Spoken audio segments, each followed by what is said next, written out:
السلام علیکم، کیسے ہیں آپ سب؟ ہم اس گاٹھی کو آنے پڑھنے والے ہیں سیرت مصطفیٰ کا. اس کا ٹاپک ہے وہ ہے مولد النبی صلی اللہ علیہ وسلم. چلیے اسٹارٹ کرتے ہیں. اگر آپ ہمارے چینل پر نئے ہو تو ہمارے چینل پر آئیکن میں بٹن دبا دو تاکہ ہمارے نئے نوٹس آپ تک پہنچ. چلیے اسٹارٹ کرتے ہیں.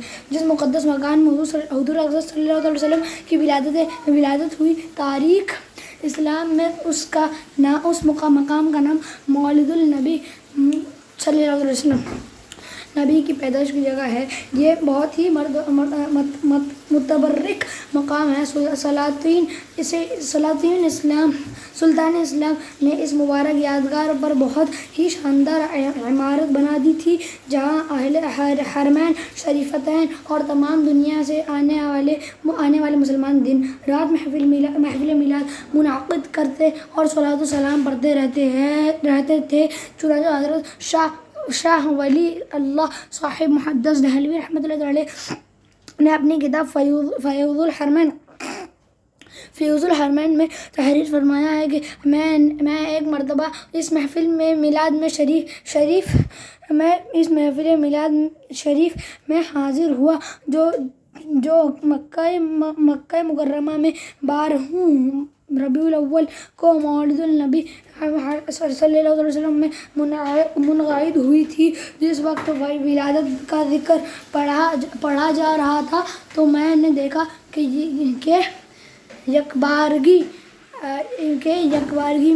اس مجلس سے کچھ انوار بلند ہوئے. میں نے ان انوار پر غور کیا تو معلوم ہوا کہ وہ رحمت الہی اور ان فرشتوں کے انوار تھے جو اسی محفل میں حاضر ہوا کرتے تھے. جس حجاج نجری کیا معلوم حکومت کا تسلط کیا لکھا ہے معلوم تسلط ہوا تو مقابر چند معلی وجہ یہ سب کیا لکھا ہے کیا معلوم، پڑھنے میں آ رہا. کے گنبدوں کے ساتھ نجدی حکومت نے اس مقدس یادگار کو بھی توڑ پھوڑ کر مسافر کر دیا اور برسوں میں یہ مبارک مقام ویران پڑا رہا. مگر میں جب جون 1959 عیسوی میں اس مرکز خیر و برکت کی زیارت کے لیے حاضر ہوا تو میں نے اس جگہ ایک چھوٹی سی بلٹنگ دیکھی جو مقفل تھی. بعض عربوں نے بتایا کہ یہ کیا معلوم کیا لکھا ہے بلٹنگ میں ایک مختصر سی لہری اور ایک چھوٹا سا مکتب ہے. اب اس جگہ نہ میلاد شریف ہو سکتا ہے، صلاۃ و سلام پڑھنے کی اجازت ہے. میں نے اپنے ساتھیوں کے ساتھ یہ کیا لکھا ہے سے کچھ دور کھڑے ہو کر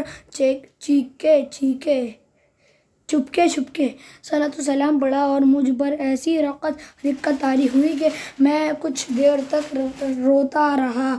دودھ پینے کا زمانہ. سب سے پہلے حضور صلی اللہ علیہ وسلم نے ابو لہب کی لونڈی حضرت سویبہ کا دودھ نوش فرمایا.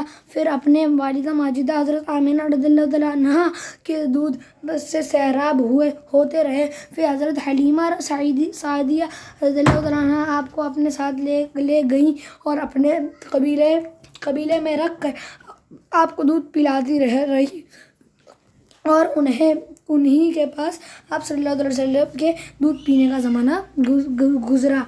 شرفائے عرب کی عادت تھی کہ وہ اپنے بچوں کو دودھ پلانے کے لیے گرد و نواح دیہاتوں میں بھیج دیتی تھی. دیہات کی صاف ستھری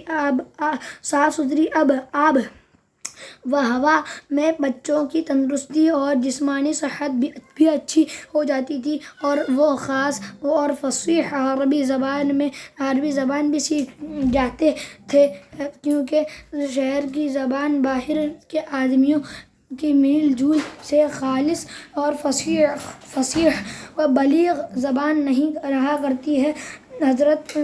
حضرت حلیمہ رضی اللہ تعالیٰ عنہ کا بیان ہے کہ میں بنی سعد کی عورتوں کے ہمراہ و دودھ پینے والی بچوں کی تلاش میں مکہ کو چلی۔ اس سال عرب میں بہت سخت کال پڑا ہوا تھا۔ میرے گود میں ایک بچہ تھا۔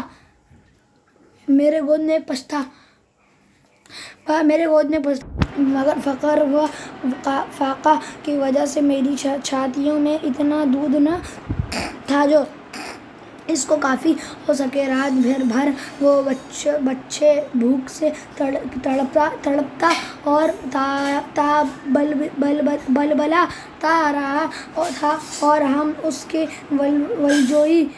دلجوئی اور دلداری کے لیے تمام رات بیٹھ کر گزارتے تھے۔ ایک اونٹنی بھی ہمارے پاس تھی مگر اس کے بھی دودھ نہ تھا مگر مکہ مکرمہ کے سفر میں جس خچر پر میں سوار تھی وہ بھی اس قدر لاغر تھا کہ قافلے والوں کے ساتھ نہ چل سکتا تھا۔ میرے ہمراہ ہی بھی اس سے تنگ آ چکے تھے۔ بڑی مشکلوں سے یہ سفر طے ہوا۔ جب یہ قافلہ مکہ مکرمہ پہنچا تو جو عورت رسول اللہ عز و جل صلی اللہ علیہ وسلم کو دیکھتی اور یہ سننے کہ یہ یتیم ہیں تو کوئی عورت آپ کو لینے کے لیے تیار نہیں ہوتی تھی، کیونکہ بچے کے یتیم ہونے کے سبب سے زیادہ انعام و اکرام ملنے کی امید نہیں تھی۔ ادھر حضرت حلیمہ سعیدہ رضی اللہ تعالیٰ عنہا کی قسمت کا ستارہ سریا سے زیادہ بلند اور چاند سے زیادہ روشن تھا۔ ان کو دودھ کی کمی ان کے لیے رحمت کی زیادتی کا باعث بن گئی، کیونکہ دودھ کم دیکھ کر کسی نے ان کو اپنا بچہ دینا گوارا نہ کیا۔ ویڈیو اچھی لگی، اگر اچھی لگی لائک سبسکرائب ضرور کرنا اور اماں چینل نوٹس پر بیل آئیکن بٹن دبانا۔ ملیں گے انشاءاللہ کل ایک نئے ویڈیو کے ساتھ۔ اللہ حافظ۔